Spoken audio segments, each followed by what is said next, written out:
Hi, my name is Yahya, Financial Advisor with Assante Capital Management, and I welcome you for this new video, investment advice tailored for you. Today, we will discuss RRSPs to help you get a better understanding of this account type. First of all, let's start with an overview. The government-sponsored retirement income available in Canada, like CPP Canadian Pension Plan and Old Age Security OAS, are not sufficient to cover all basic living expenses and retirement living. An RRSP is an investment vehicle with the goal of building a retirement income. One of its major benefits consists of the deduction of the amount contributed towards your income for that year. The amount contributed is limited. It represents 18% of your past year's salary, with a maximum for 2013 of $23,820. This amount is readjusted every year. It can also help you with a down payment of up to $25,000 for the purchase of your first home. Let's see briefly the different ways to invest in an RRSP. It consists in an investment vehicle which can contain different types of investments with different types of returns depending on your risk tolerance and time horizon.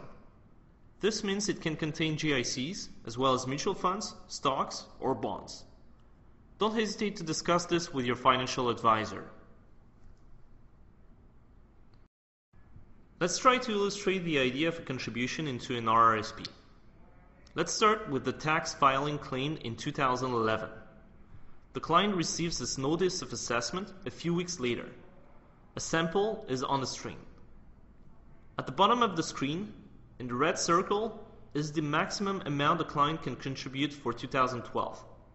In the example, the amount is $55,710 because it never contributed in the past. In 2012, the client decides to contribute $20,000 in his RRSP. At the beginning of the following year, he will receive a contribution receipt for this amount from the financial institution, which he'll be able to use for a deduction on his 2012 income on his next tax claim. One advantage of the RRSP is the Home Buyer's Plan, HBP, for the purchase of your first home. Let's look at an example where a client's dream house is worth roughly $300,000. He wants to put down 20%. After seeing his financial advisor, he indicates that he can open a new RRSP and with the HBP feature, take out up to a maximum amount of $25,000 for the home purchase. In the meantime, he'll take advantage of the deduction for his contributions. This started an automatic contribution for the RRSP with the goal of getting at least $25,000 in it, and work on building up other savings to reach the 20% down payment he wants to have. On the closing date, the financial advisor gets in touch with the mortgage agent to use the $25,000 as part of the HBP out of the RRSP with no withholding taxes, which makes a big difference. After that, the client agrees to contribute this amount back into an RRSP over 15 years, which is approximately $139 per month. It's important to know that those HBP repayments are not tax deductible. Let's look at the conversion from an RRSP into a RIF to get the retirement income. In this example, the client at age 67 has an RRSP worth $150,000 with the help of his advisor. The client wishes to start taking money out of his RRSP as agreed with his financial advisor. His advisor converts his RRSP into a RIF.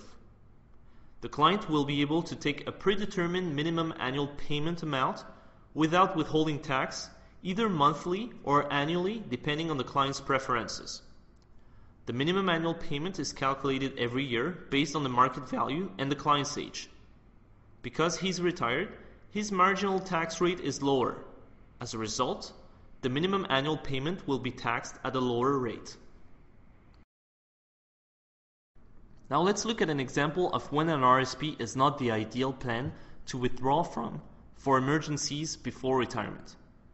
A client has some mechanical problems with his car and it needs to be fixed. The repairs will cost him $1,000. Because he doesn't have an emergency fund or money on the side, he has to take money out of his RRSP. What is the immediate impact? First of all, a withholding tax rate of 10% is applied to amounts less than $5,000, which comes in this case to a total of $1,111.11, the result of $111.11 of withholding tax and $1,000 the amount the client needs. There's also a negative point. The amount withdrawn cannot be recontributed. There is also a deferred impact. In January, the client will receive a T4 receipt and must claim the withdrawn amount as income. Even with a 36% marginal tax rate, a reimbursement of $248.89 will be necessary for the next claim, as he'll need to pay the difference between his marginal tax amount and the withholding tax amount already paid, as indicated on the slide. The TFSA is a better alternative for emergency funds. I hope the information in this video was useful. If you have any questions about your finances, don't hesitate to contact me.